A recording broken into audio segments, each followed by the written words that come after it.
So thank you, Carol, for a very kind introduction and a very warm welcome here. I also want to thank everyone at Shangri for a wonderful time. It was such a pleasure to meet you at the back, discuss my ideas over dinner, while looking at archival files, while looking at objects in the vault, in the corridors of the museum. I just finished a very busy semester at Berkeley, and this has given me a wonderful opportunity to catch my breath and think of some new ideas, which I'll present to you today. I want to begin with a verse written by an 18th century poet from the Western Indian city of Jaipur. Describing Jaipur, the capital of the Kachwaha rulers of Amer, marked in red on the map, the current capital of the Western Indian state of Rajasthan, the poet Atmaram wrote in 1770. There were the bowers of Karil, which were covered by creeper. There were the lush molissery. There roamed his body, wrapped in a blanket. Krishna, the ever blissful, with the cattle.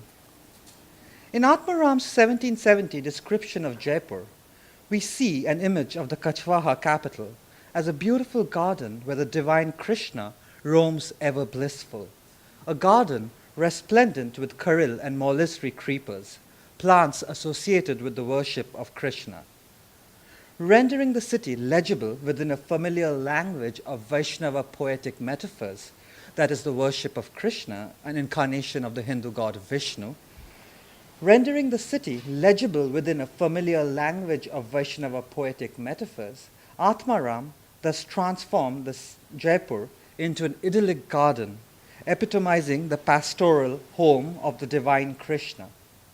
Krishna, as we know, spent his youth in the gardens and groves of Vrindavan, tending cattle as a cowherd and sporting with Radha, his consort.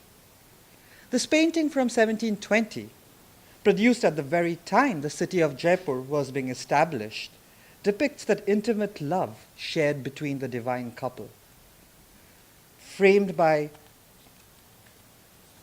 flowering trees, peacocks, and wild birds, Krishna and Radha gaze into each other's eyes, almost echoing the Atmaram's description of Jaipur as a lush garden where Krishna roams surrounded by blossoming creepers. Atmaram's metaphor of Jaipur as a sensuous, enchanted grove, an idyllic setting where the devotee could become Radha to partake in the intense love shared by the divine couple, was, however, quite incongruous with the city's urban topos. Established by the Kachwaha monarch Jai Singh in 1727, Jaipur had been laid out in a rectilinear grid-like pattern with broad streets intersecting at right angles, an axiomatic plan, and a carefully orchestrated idealization of spatial design. This 18th century map of the city, currently in the Jaipur Museum, shows the city fully occupied by residences and shops, temples and palaces. As you can see, the city is clearly divided into sections with roads meeting at right angles. And this is the royal palace, which I'll discuss later in the talk. Given the city's unusual plan, its picturesque beauty, and a rich tradition of arts and crafts, Jaipur had become an important tourist destination for European travelers visiting India in the 19th century. Thus, when the Prince of Wales, later Edward VII, visited the city in 1876, and he shot his first tiger here, the correspondent for the London Daily Telegraph described Jaipur as the Paris of the East.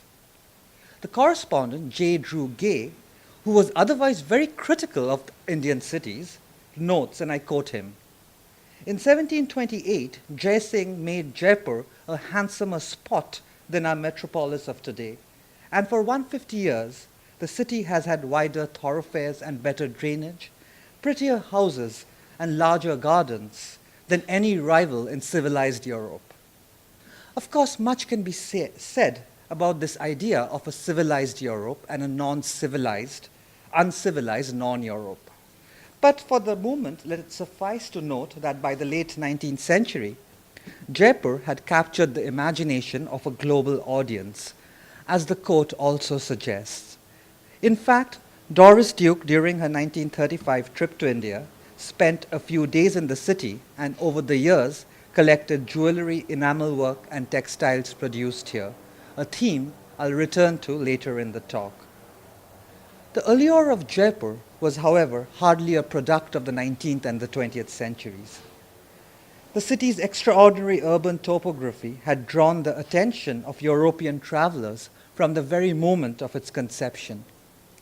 Visiting Jaipur in 1750, within 22 years of the foundation of the city, the Jesuit missionary Joseph Tienfenthaler writes, "This city, certainly at the same time that it is new, is also the most beautiful among all the ancient cities in India, because in those all is ancient, the streets are uneven and narrow.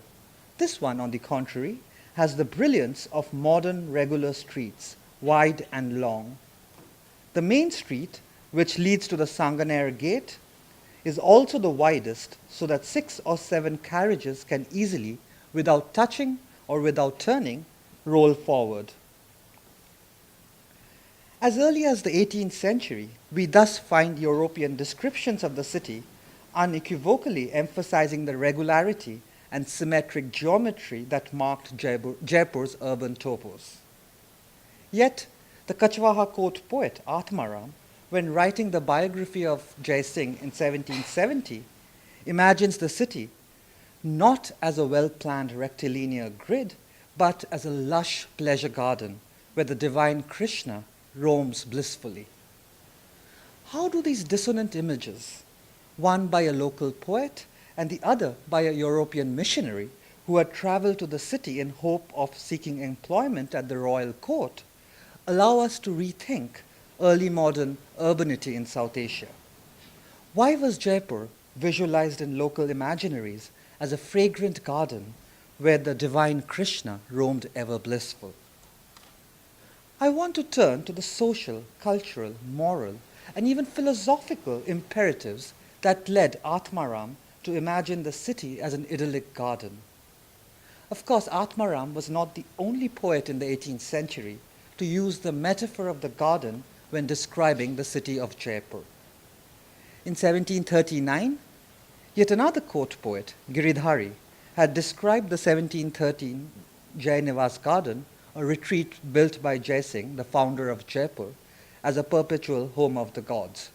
And you can see the garden marked in red here. Giridhari writes, Savai, that is Savai Jai Singh, Savai laid the foundation of Jaipur, the description of which follows. Very big canals were running in the garden. There were many reservoirs of water and tanks, and the water falling from the fountains spread like sheets. Look, new trees, new leaves are here, new branches, new fruits and flowers, new fragrances and perfume scent the air. New bees are humming, and birds are singing new tunes. There are new peacocks, parrots, chatakas and chakoras. A new cuckoo is cooing and crying new notes. Savai Jai Singh, Maharaja Mukutamani, the jewel in the crown, has a perpetual spring in the Jainivas garden.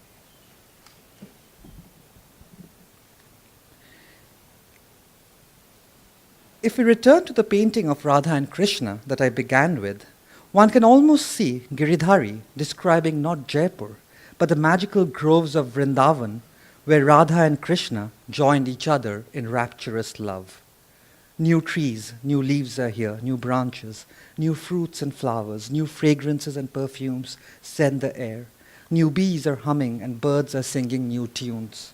There are new peacocks, parrots, chatakas and chakoras. The garden described in Giridhari's verse was, however, not the bowers of Vrindavan, but the Jainivas garden based on a Mughal charbagh, literally a fourfold garden.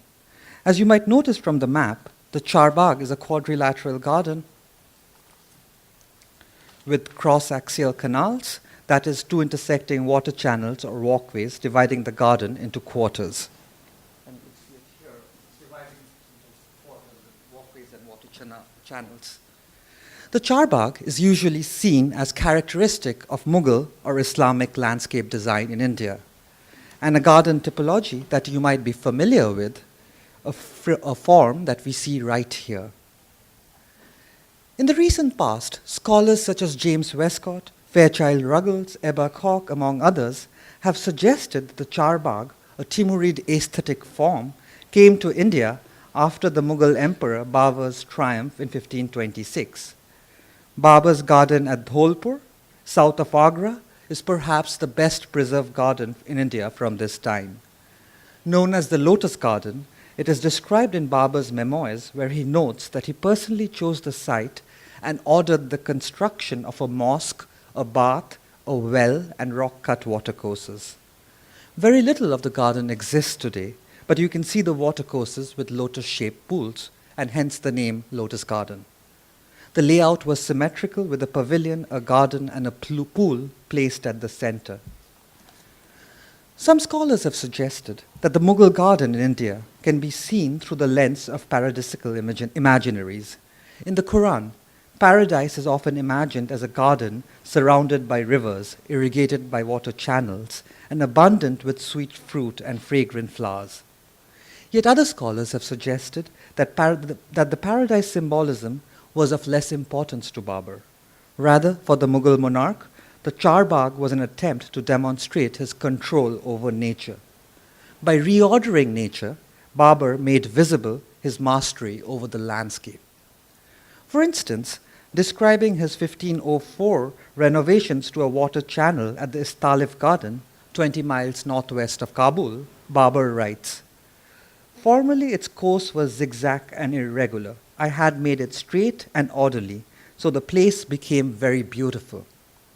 The garden was thus a visual manifestation of Babur's power and authority, mapped out quite literally onto the very land owned by the emperor. Scholars have also suggested that Babur's interest in gardens was more than just an articulation of a political or a theological commitment. Babur was nostalgic for the gardens of his childhood that he had left behind in Samarkand and Fergana. Growing up in Samarkand and Fergana in present-day Uzbekistan, Babur would have been quite familiar with the idea of gardens as a paradigmatic space of politics, a setting for diplomatic meetings with nobles. This painting from 1429 makes obvious the immense importance gardens held in Timurid imperial. This painting from 1429 makes obvious the immense importance gardens held in Timurid imperial cultures as spaces of both pleasure and politics.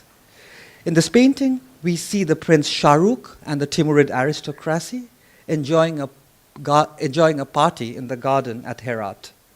As Babur himself writes in 1504, several days later, the Timurid prince Muzaffar Mirza sent an invitation to his quarters at the Bagh-e-Safed, or the White Garden, where a drinking party was held.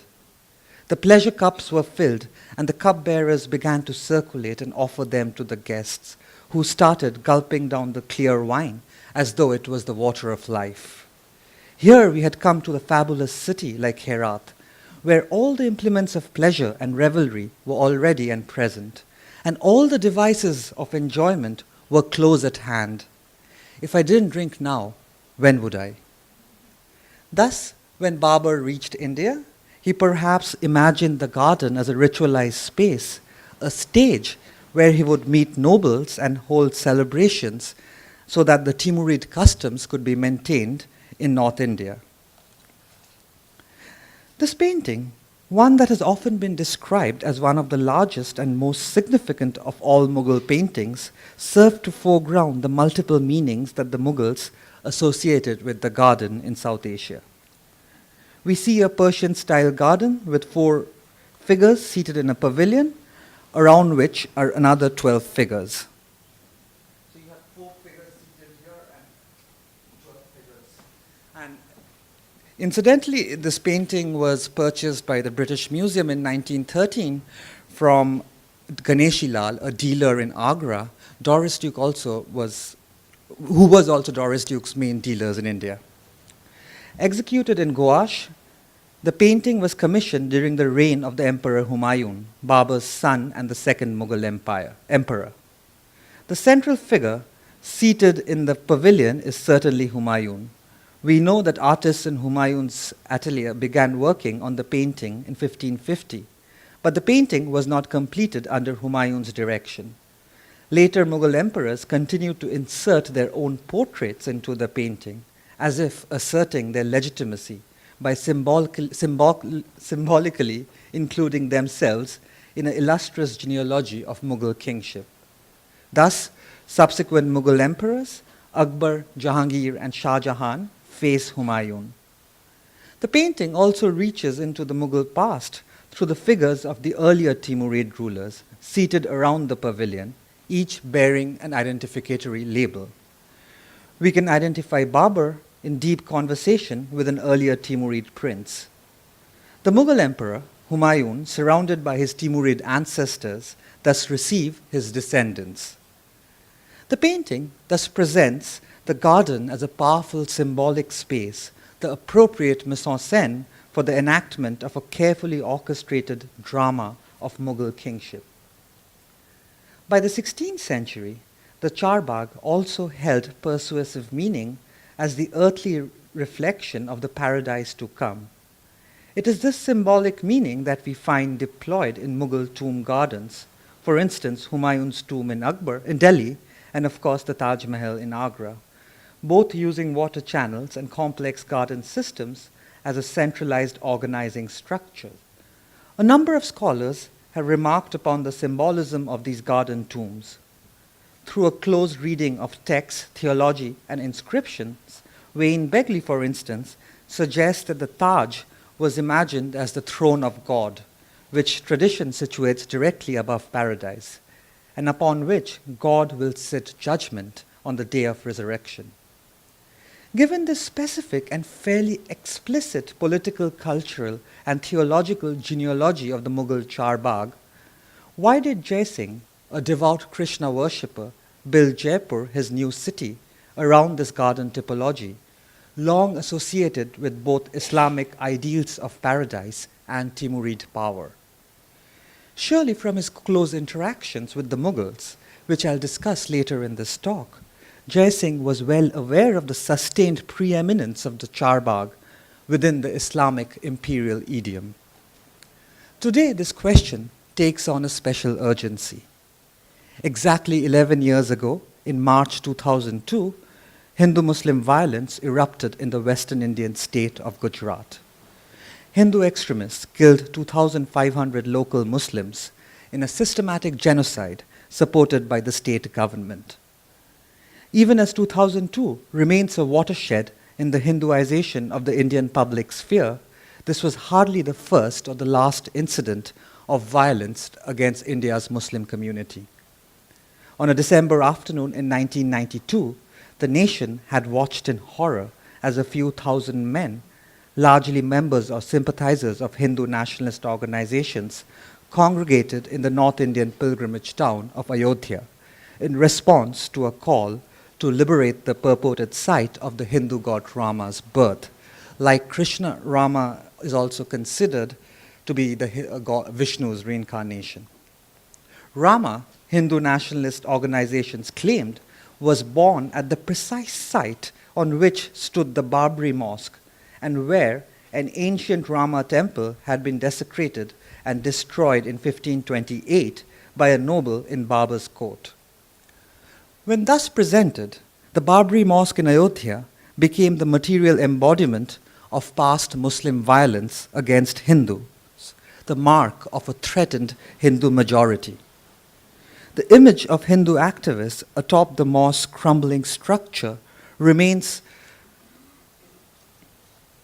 a haunting symbol of Hindu right-wing victory and the public denunciation of earlier post-colonial ideals of secularist nationalisms. The myth of an epic thousand-year struggle of Hindus heroically resisting the tyranny of foreign Muslim rulers lay at the heart of this Hindu nationalism. Why then did the Kachwaha monarch Jai Singh, a devout Krishna worshipper, built his city around the Mughal Charbagh at a time when the Hindus were being tyrannized by foreign Muslim rulers, as today's Hindu nationalists would like us to believe. To answer this question, we need to closely examine the visual culture produced under the patronage of the Jaipur rulers. The Kachwahas, a dynasty that traced its genealogy to the sun god, had ruled from their hill capital in Amer from the 12th century onwards. Crowned by massive fortifications, the Kachwaha palace complex at Amer was substantively built under Jai Singh I, who ascended the throne at Amer in 1622, near the end of Jahangir's era, and reigned until 1667. Jai Singh was the most powerful non-Muslim noble in the Mughal court. His additions to the fort included the Jai Temple, a pleasure pavilion which included a Mughal-style charbagh with diagonal walkways, water channels, and plant beds set in a stellar design. At the center of the garden was a fountain filled with water emanating from the two decorated pavilions that flanked the garden. The interiors of the palace resembles Mughal palaces. Details give a sense of the rich decoration, glasswork, and murals that are still visible. The dado has flower vases and floral sprays carved in white marble, very similar to the marble relief panel seen in Mughal architecture, for instance, at the Taj. So the one on top is from the Jai Temple, and this one is from the Taj. The walls and the ceilings, decorated with a mirror mosaic, constructed with thousands of inlaid small mirrors called Aleppo glass, recalls the pavilions of the Lahore fort built by the Mughal Emperor Shah Jahan. While one sees a number of similarities between the Jai Temple and Mughal structures, especially those that were built under Shah Jahan's reign, I want to focus on the floral imagery that envelopes the walls of the pavilion. A careful analysis shows two distinct types of floral design on the walls and the ceiling. The first is floral sprays in vases, a common style used to represent flowers both in Mughal India and the larger Indo-Persian world. Along with these stylized flower vases, we also see flowering plants, naturalistic in appearance, yet formally posed and placed at a discrete interval against a plain background. And you can see them here, even here, and this is a detail of this unusual motif that appears on this pavilion.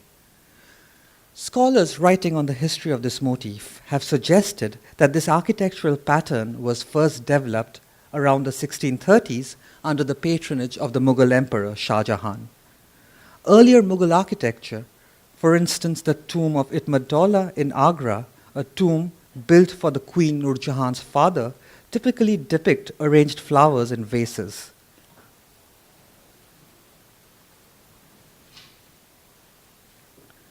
Large flowering plants at well-spaced intervals, however, appear only in the 1630s, predominantly at the Red Fort in Delhi and at the Taj. The naturalistic depiction of flowering plants is seen as a culmination of Mughal interest in botanical studies that began under Jahangir. It is said that a 1620 visit to Kashmir had inspired Jahangir to direct the court artist Mansoor to paint flowers that graced the valleys of Kashmir. Although Mansoor had documented over hundreds of flowers during this visit, only 3 folios survive today. A Western Asiatic tulip inscribed by Mansoor, now at the Maulana Azad Library in Aligarh, and an iris and a narcissus in the collection of the Gulistan Palace, Tehran. In the absence of substantive textual evidence to unravel artistic practices in the Mughal court, Jahangir's impulsive turn to floral imagery after his visit to Kashmir has now become an apocryphal narrative that allows us to trace the emergence of naturalistic floral imagery to this particular visit. But certainly, a 1616 painting, a study of floral typologies inscribed by Mansur himself, also housed at the Gulistan Palace, suggests that Mansur had turned to floral imagery much before the celebrated Kashmir visit. Mansur's flowers in this album were based on European botanical studies that were circulating in Mughal India. Indeed, a close examination indicates that the upper left yellow blossom and the red lily with multiple blossoms on the right are based on John Gerard's 1597, The Herbal or General History of Plants. Although we cannot definitely assert that this was the specific text that Mansur used, given the larger practice of copying European prints in the Mughal court, Mansur would have certainly looked at similar European prints that were preserved in the Imperial Mughal Library. Mansur's flowers seem to have established an artistic prototype. Soon we see these flowering plants depicted with rigorous symmetry appearing on Mughal album borders, textiles, and carpets. For instance, although the calligraphy on the right is from early 16th century Iran, the album border is from the early 17th century. By the 1650s, Mughal princes were frequently portrayed wearing attire that featured similar flowering plants, tall, naturalistic with green leaves rising from a slight mound. This portrait of Shah Shuja, the second of the four sons of Shah Jahan, holding a turban ornament, for instance, shows a waist sash or patka decorated with individual naturalistic red tulips with green leaves.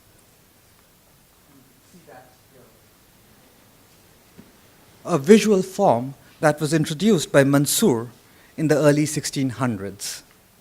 Flowering plants can also be seen on Shah Shuja's slippers and trousers as well. During Shah Jahan's reign, this flowering plant moved from album borders and textiles into painting depicting architecture. And this is a folio from the Padshahnama, or the Chronicle of the King of the World, a description of the reign of Shah Jahan. The painting was executed by 14 of Shah Jahan's court artists and include portraits of all the key figures in the imperial court. The folio on the screen depicts Shah Jahan receiving his three eldest sons during his accession ceremony in 1628. We can see the floral motif on the wall behind the imperial throne. By the 1630s, the motif starts appearing on architecture, especially on the walls of several palace complexes built by Shah Jahan: the Lahore Fort, the Delhi Fort, and of course the Taj. In particular, we see flowers inspired by the Martagon lily, the crown imperial, and the tulip. Indeed, the motif seems to have gained substantive theological and political significance. Court poets inform us that Shah Jahan was the spring of the flower garden of justice, under whose just rule Hindustan, or India, had become the rose garden of the earth. This painting, showing the emperor in strict profile with a nimbus, further reaffirms the importance of flowers in the material culture, textiles, carpets, and album borders produced during Shah Jahan's reign. One can then safely assume that Shah Jahan's use of the floral motif in architecture, and remember that the structures were also set in a Mughal charbagh, had immense political significance. Taken together, such floral themes produced an image of Shah Jahan's empire as a garden, the earthly paradise of the ideal king, whose virtual governance, or so it was claimed, had brought a new age of eternal spring. Yet, at this very moment, the moment when Shah Jahan was articulating an idealized Islamic kingship through gardens and floral motifs, the flowering plant also appears at the Jai temple in Amer.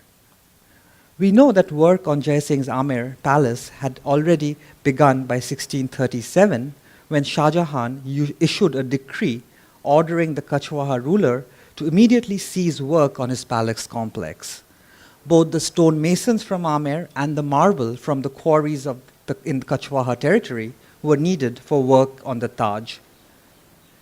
The lack of archival evidence does not allow us to state with certainty whether the celebrated floral motifs at the Taj were actually preceded by the relief panels at Amer, or whether craftsmen from Amer working at the Taj brought back the design to the Kachwaha court after the monument was completed. And this is a question that one can only answer if archival evidence comes to light.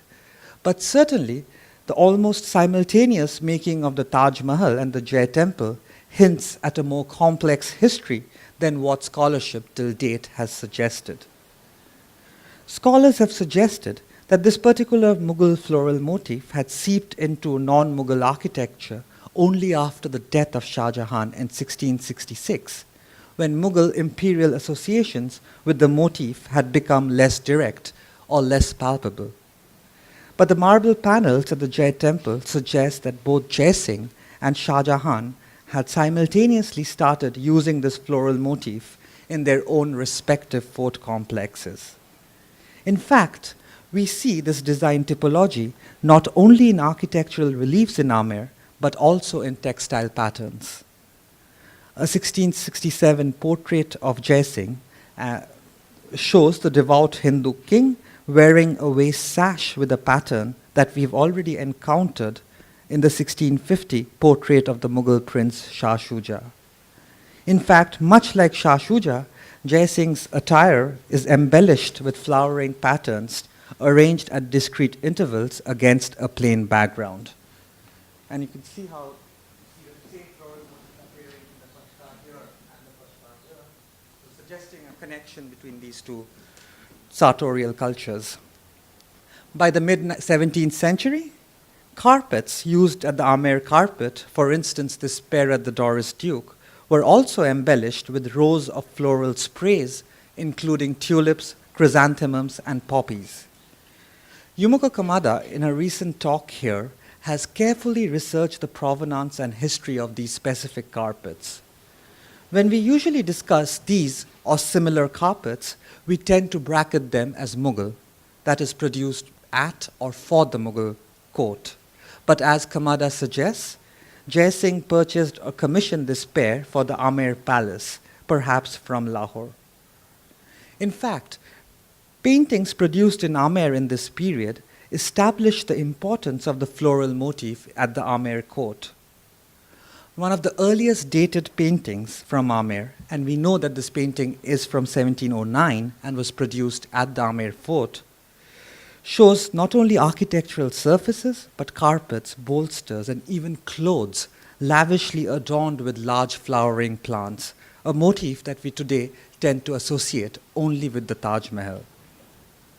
Why was this floral motif, central to the construction of Shah Jahan's royal power, so readily adopted by the Kachwaha court? What could this motif suggest, represent, or even symbolize for the non-Muslim elites in early modern South Asia? Scholars usually read the movement of Mughal aesthetic form into non-Mughal contexts as a process of legitimization. That is, a way for the Kachwahas and the other North Indian kingdoms to assert an identity through an emulation of Mughal imperial styles. Could one, however, read this floral imagery that emerged in Amer as more than just a process through which the Kachwahas showed their familiarity or even intimacy with the Mughals? Mikhail Bakhtin's emphasis on the intentional nature of heteroglossia is useful in thinking about this act of copying, emulating, or even quoting. As Bakhtin writes, "The word in language is half someone else's. It becomes one's own only when the speaker populates it with his own intention, his own accent, when he appropriates the word, adapting it to his own semantic and expressive intention." What then was the semantic and expressive intention of the Kachwahas? Why did they choose to make Shah Jahan's floral motif their own? Answers lie in the intertwined history of Amer and Jaipur.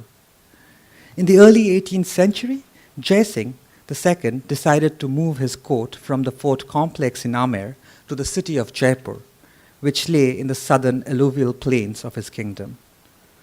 Although the fortified palace in Amer had served the Kachwahas well, it was now too small to accommodate a court with ever-increasing territorial ambitions. An intense period of building followed by the foundation ceremony of the new city of Jaipur on November was followed by a foundation of the city of New Jaipur on November 29, 1727. The city, as I had mentioned before, was built around the Jainivas Charbagh garden that the Kachwaha monarchs had already built in 1713. Metaphors used by court poets such as Atmaram to describe this garden as a site where Krishna roams blissfully certainly suggest that for the Kachwahas, the Jainivas garden far exceeded its connotation as a Mughal charbagh. Could one then read this articulation through Bakhtin's heteroglossa? The word in language is half someone else's. It becomes one's own only when the speaker populates it with his own intention, his own accent, when he appropriates the word, adapting it to his own semantic and expressive intention. Could one read the charbagh in Jaipur as more than a Mughal garden typology? It is no coincidence that poets such as Atmaram made reference to Krishna worship when describing the city of Jaipur.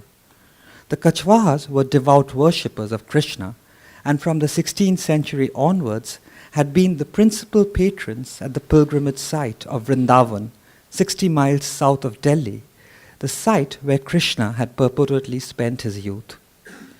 The Kachwahas had built one of the largest temples in Vrindavan in 1590, and the pilgrimage town had seen continuous Kachwaha patronage from then on.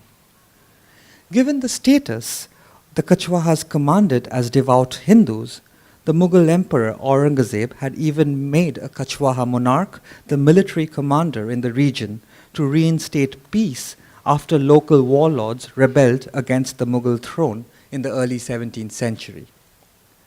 Disturbed by these local rebellions, the icon in the Kachwaha temple, Govindev, who is also a form of Krishna, fled from Vrindavan in 1671. And we have to remember that icons in Hindu temples are considered living embodied beings. So he can, for instance, choose to leave a town if he wants to. In this case, the icon himself had been disturbed, as an archival document from the 1670 tells us, and he chose to leave Vrindavan. After a long journey, Govindev reached the Kachwaha capital of Jaipur, approximately 140 miles west of Vrindavan, in 1713. In the same year, a new temple complex was built for Govindev in Jai Singh's newly laid out garden, a site that the Jaipur poet Atmaram had described as even more beautiful than the original Vrindavan. Modeled on Shah Jahan's public audience halls, this new temple was a flat-roofed single-storied structure with a facade constituted through a repeating arched colonnade. And you can see how the repeating colonnades of the Mughal pavilion is actually replicated here, and there's a flat-roofed structure. In context to Hindu temple typologies, the architecture of this new temple in Jaipur was rather peculiar. The temple was exceptional in its lack of a shikhara, the towering superstructure over the temple sanctum symbolizing Mount Meru, the divine residence of the gods. Yet it was common knowledge that temples were supposed to have shikharas, a fact ascertained by innumerable religious and architectural texts and an uninterrupted building practice that could be traced back to as early as the 5th century. Thus, at the first glance, by departing from established conventions of temple styles and choosing instead to house Govindev in a Mughal-styled colonnaded structure situated in a Mughal charbagh, the Kachwahas appear to have emphasized their allegiance to the Mughal throne through an architectural metaphor that made the Mughals a source of symbolic legitimacy and ultimately power. A closer examination, however, reveals a far more complex political strategy. For the Kachwahas now claimed that the icon of Govindev to be the rightful ruler of Jaipur, and the kings themselves were acting on his approval. If the, if the action of the Jaipur kings were to a large extent subject to approval of the imperial Mughals, under whose benefaction the dynasty actually ruled, Govind Dev was above such human predicament or even imperial Mughal control.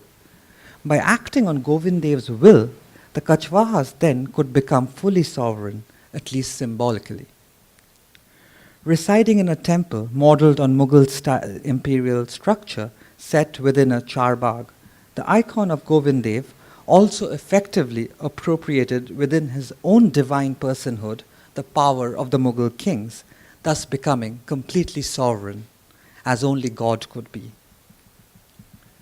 Equally significant was the attempt to transform Jaipur into a new Vrindavan, even more beautiful than the original Vrindavan.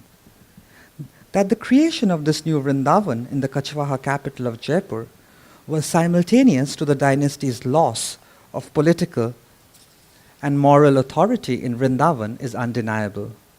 Indeed, in the 1720s, the Kachwaha control of the region around Vrindavan had been severely challenged by local landlords, eventually leading to the desecration of the original Govind Dev temple in Vrindavan. In the tumultuous decades of the 1720s and the 1730s, as many as four icons from Vrindavan followed Govind Dev to Jaipur. In effect, the icon's inhabitation of Jaipur made the newly built Kachwaha capital as sacred as Vrindavan itself. Needless to say, the new temples that were built in Jaipur to house the images that were coming from Vrindavan were far removed from earlier Hindu temple styles. For instance, inspired by Shah Jahan's architecture, the new Gopinath temple in Jaipur, much like the new Govind Dev, was flat-roofed. Both the Govind Dev and the Gopinath, a temple built in the 1730s, shared an architectural idiom that included a recessed sanctum. The sanctum is recessed, set within an enclosed circumambulatory path. While the triple-arched facade of the Gopinath had its inspiration in Shah Jahan's structures at the Agra fort, for example, the Nagina Mosque, and you can see how the facade is actually repeating the facade of Shah Jahan's mosque. Embellishments, including the Bangla Roof, a distinctive Mughal roof typology derived from Bengali vernacular architecture and intricate floral patterns, was a direct citation of Shah Jahan's 1648 throne in the public audience hall of his palace in Delhi. Further, the walls of the pavilion in front of the sanctum were adorned with Mughal-style niches with cusped arches, while bulbous baluster columns introduced by Shah Jahan and used exclusively for royal architecture marked the passage. And you can see the baluster column here, which is also recreated in this temple. Within a Mughal context, these columns served as a reference to the monarch's imperial might. Citing the bulbous columns, Bangla roof, and floral design, the facades of the new temple in Jaipur thus claimed a share in the visual language of Mughal imperial power. Of course, when employed in a Hindu context, the symbolism of Shah Jahan's baluster columns, Bangla roof, and floral design takes on an added meaning. While the use of floral imagery in Shah Jahan's building created a paradise on earth for the Mughal emperor, this Quranic symbolism, asserted through the use of vegetative motif, may have resonated equally well with Vaishnava imaginings of Vrindavan as a bejeweled forest where Krishna dallied with his consort Radha. Literally translated as the forest, the vana, of the goddess Brinda, the tutelary deity of the site, Vrindavan was routinely extolled in texts as a beautiful forest abounding with sweet-smelling flowers, birds, and wild animals. The 18th century temples of Jaipur drew on these discrete symbolisms, Shah Jahan's royal allegories, and Hindu imaginings of Vrindavan as a lush forest to articulate an architectural language that inextricably linked the Mughal visual cultures to the city of Jaipur. I would like to suggest that baluster columns and floral imagery allowed for the making of an architectural language that drew from two purportedly discrete cultures, Vaishnava poetic metaphors and Mughal authority, in rendering legible the urban topos of the city to create an affective relationship with space. Indeed, this affective relationship far exceeded the immediate concerns of the Kachwaha court when the floral imagery that we first saw appearing both at the Amer fort and the Mughal palaces seeped into the larger visual culture and the material practices of the city of Jaipur itself. While it is unlikely that artists beyond the Kachwaha court would have had a direct experience of Mughal palaces, luxury objects produced by craftsmen for Mughal courtiers were sold, exchanged, and collected in the markets of Jaipur. The impact of such objects were immediate, and it is these objects that became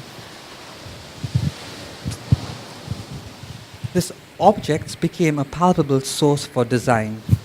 Thus, the citation of Shah Jahan's royal architecture was mediated through carpets, textiles, metalwork, and jewelry that made visible the paradisical metaphors through floral imagery. 17th century carpets, such as the one at Shangri may have both been an actual source for Jaipur's Mughal material culture. In turn, the Mughal material culture entered Jaipur's temple through the icon's clothes, jewelry, and everyday objects of liturgical practice. Take, for instance, this 19th century necklace with 12 pendants depicting scenes from the life of Krishna. While the enamel paintings are illustrative of the 19th century styles popular in Jaipur, the reverse of each pendant depicts single flowers set against a plain background. One could indeed trace the genealogy of this specific motif to the 17th century temple in the Amer fort. The necklace served a ritualistic purpose as an amulet and would be worn by devotees as a marker of respect or even a protective charm. Indeed, we must imagine Jaipur's temples then as a senscape where the divine was not only framed through Shah Jahan's royal architecture, but was adorned with Mughal clothes, jewelry, and everyday objects of liturgical practices. These were central in shaping the devotee's vision of the Lord.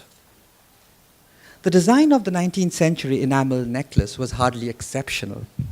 One sees this specific floral motif in much of enamel work produced in Jaipur in the 19th century. This necklace at the Honolulu Museum takes the same motif of the symmetrical flowering plant and reduces it to its simplest form. Perhaps the lack of space had compelled the artisan to use a careful economy of line, but the design of the necklace suggests that indeed this motif had become ubiquitous in 19th century Jaipur. Doris Duke's own collection, carefully amassed over more than 50 years, shows a predilection for this pattern. Perhaps a 1935 visit to India had left a deep impression on her. Her marble bedroom and bath with its flowering plants in pietra dura was only the beginning of her preoccupation with this specific floral motif. But why did Doris Duke collect this specific visual form? After all, her dealers in India, whom she patronized well into the 1960s and the 70s, also provided important manuscripts and significant works of art to other international museums and collectors. The British Museum, for instance, had purchased the prints of the House of Timur from the Agra-based Ganeshi Lal in 1913. The Shangri-La archive, on the other hand, shows that much of Doris Duke's own purchases from this dealer was limited to late 18th and early 19th century enameled everyday objects and jewelry, primarily from Jaipur, and the store still operates in Agra. I'm fairly certain that her visit to Jaipur in 1935 was significant in determining the ways the collection eventually developed. We know that she traveled to the Amer fort during her visit to Jaipur, where she would have seen the Jai temple with its remarkable floral design in marble and inlay work. She would have also visited the Jaipur Museum. a must for all tourists visiting the city in early 20th century. Established in 1887, the museum had played an important role in generating income for the artisans of Jaipur in the late 19th and the early 20th century. Not only were a number of catalogues issued by the museum in the late 19th century for international circulation, but the walls of the museum were also decorated with flowering patterns that we have encountered before in both Mughal architecture and in Doris Duke's own collection. The museum's collection included a large and exemplary body of contemporaneous jewellery and enamel work, which played a key role in framing the artisanal heritage of Jaipur for both tourists travelling to the city and the local population. In contrast to most museums, artisans were allowed to borrow objects from the Jaipur Museum in order to make reproduction. As an early 20th century guidebook on Jaipur, primarily aimed for the European audience, informs its readers. If the visitor to the museum desire any special article to be copied, to point it out to the demonstrator, who will place it at the disposal of the School of Art for this purpose. The same guidebook also recommends S. Zoroaster and Son and Company for their exemplary craftsmanship. Invoices from the Doris Duke's archives show that all her 1935 purchases from Jaipur were made at this particular store. But what becomes interesting in context to Doris Duke's collection is the emphasis on enamel jewellery in the Jaipur's museum's publication and display strategies. A number of catalogues were published in the 19th century, and two images from one of these catalogues, which keep talking about how the enamels of Jaipur were the best in the world, in fact better than that produced in either Persia or Europe. Thus, it is not a coincidence that Doris Duke chose to acquire a significant collection of floral enamel work from Jaipur, along with the 17th century Amer carpets. The social, political, and cultural history of this particular motif, which I have attempted to outline in this talk, and which also forms a part of my current book projects, foregrounds the ways in which Islamic visual practices, the practices of the Mughal court, was central in reimagining Krishna worship in early modern India.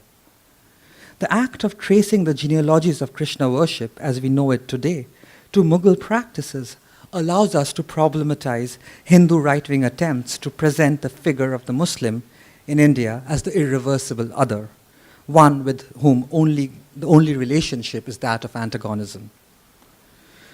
While in the recent past, scholars across disciplines have challenged right-wing attempts to produce India in the image of a coercive anti-minority Hindu nation, art history has a very significant contribution to make in this debate. As the Babri Mosque incident of 1992 made obvious, objects and monuments as visible markers of social identity are central to the discourses of the Hindu right. In response, art historians continue to carefully excavate a rich body of visual practices that demonstrate how pre-existing Arabo-Persian Islamic visual cultures were transformed in the Indian context through a process of acculturation. For instance, in Gujarat itself, the very site of the 2002 genocide, 15th century mosques incorporated design and motif from local Hindu temples. And you can see the mosque here with this pattern, which is actually coming from a 9th century Hindu temple. Of course, the figural imagery has been replaced by vegetative motifs. The Indianness of Indian Islam, or the indigenization of Islam, thus becomes a powerful model to challenge the myth of medieval tyranny, a medieval Muslim tyranny. But the question that still needs to be asked, what of Hinduism in India? If the syncretic visual practices of Islam has today allowed us to think of the complex field of Islamic art as fragmented, constituted through multiple desires, contrasting subjectivities, opening it up for a richer understanding of Muslim engagement with South Asia's indigenous practices, what of Hinduism's engagement with Islam? My research, sections of which I shared today, attempts to show how Hinduism itself was transformed by the Arabo-Persian Islamic visual cultures. In my larger project, I propose that such an approach will allow us to think of a possible politics beyond the binaries of a fixed self-other paradigm that the Hindu right wing has so carefully marked out. I suggest that it is in a terrain where the self and the other cannot be distinguished, where a Hindu god is worshipped in a temple designed to look like a Mughal palace, where one cannot distinguish between floral imagery in an Islamic tomb and a Hindu palace, where messy histories render difficult easy understandings of either Hinduism or Islam, can one find a true politics of multiplicity and pluralism. Thank you.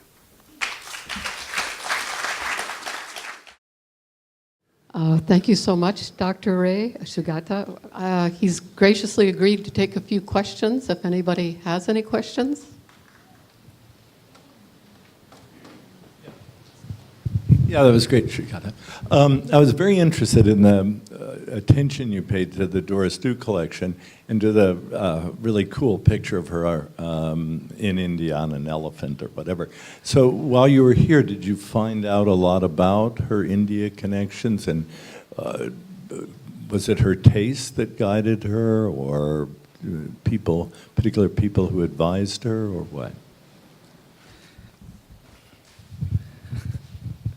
I think in terms of a network of people that she worked with, most of her contacts in this Indian South Asia were dealers, but she really, I think, had a more intuitive taste, and her collection reflects that intuition rather than a sort of a system of art historians, museum curators, and scholars who are trying to inform the way she thinks about Indian art.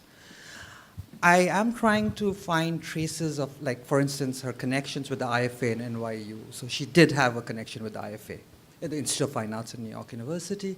But for the most part, it seems to be a taste of a very personal figure, and that really guides how she thinks, how she collects, how she buys.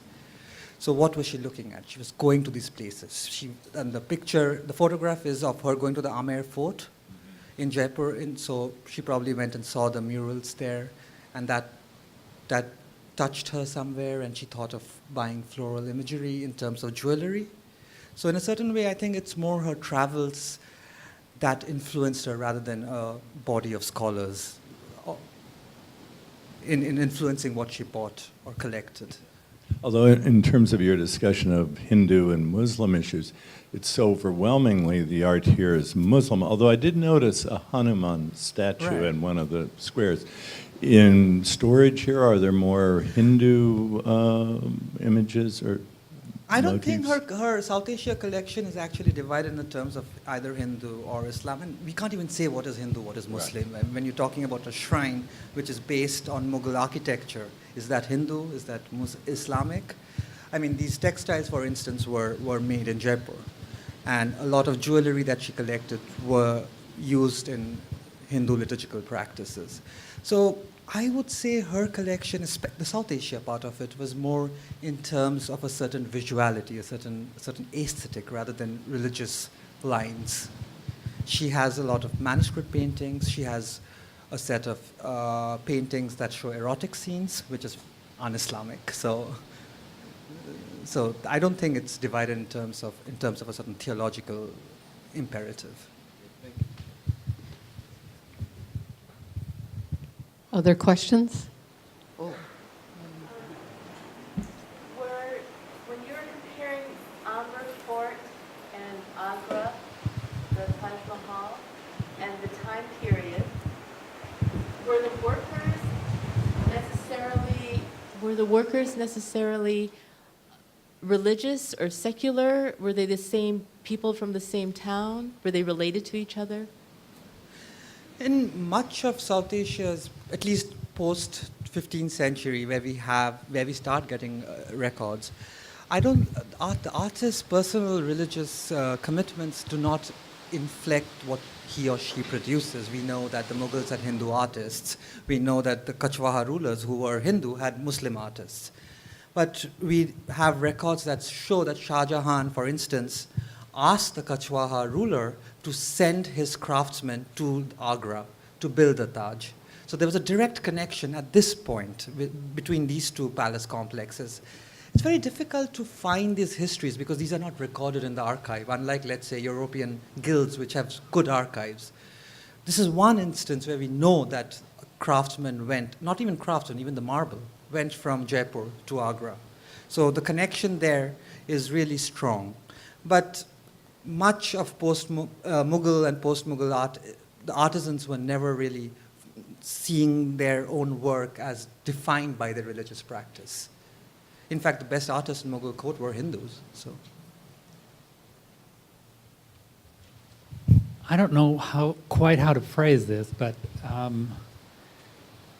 the world of chintzes was being turned upside down by the European taste, who also wanted white backgrounds, whereas the Indian preference was red backgrounds. Was there a kind of internationalism that was perhaps affecting the court that made it want to look or be or seem more receptive to an international world? I mean, what happens in this period is a lot of Jesuits come to India and they bring European prints, European books, the polyglot Bible, and these images in a certain way affect the Mughals.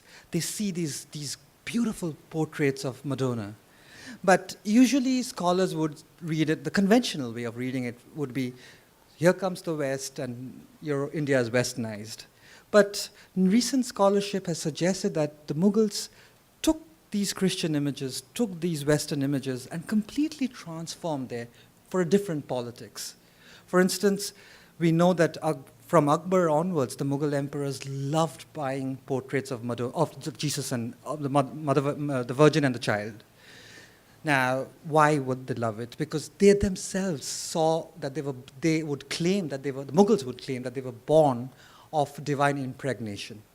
And they would say, look, the Bible affirms our dynasty. So they took this Western Christian theological frames and completely turned it over and made it into a different politics. So yes, we know that these books were coming in with images of European plants. But what European plants meant in Antwerp did not mean in Delhi or Kachwaha, capital of Jaipur. It meant completely different things.